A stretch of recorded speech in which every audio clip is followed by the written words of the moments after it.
আসসালামু আলাইকুম দর্শক, আপনাদেরকে নিয়ে যাচ্ছি জকিগঞ্জের ৮ গ্রামে অবস্থিত সাজিদ রাজা চৌধুরীর বাড়ি দেখাতে।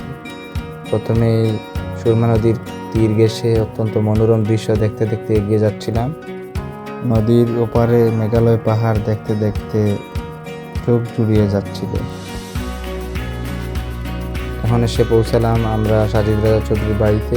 এটি সাজিদ রাজা চৌধুরীর বাড়িতে প্রবেশ গেট।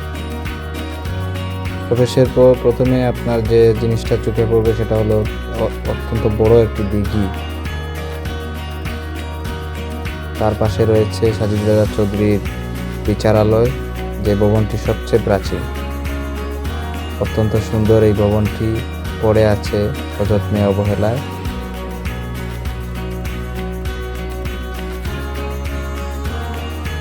এখন দেখাবো এই বাড়িটির সব থেকে বড় আকর্ষণ, সাজিদ রাজা চৌধুরীর সময়ে নির্মিত মসজিদ।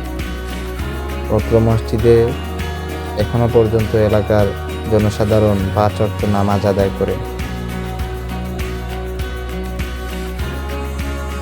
মসজিদটির ভিতরের ভিডিও ধারণ করতে পারি নাই, কারণ অত্র এলাকার মানুষের এই বিষয়টা পছন্দ নয়। অত্যন্ত সুন্দর কারুকার্যমণ্ডিত এই মসজিদটি।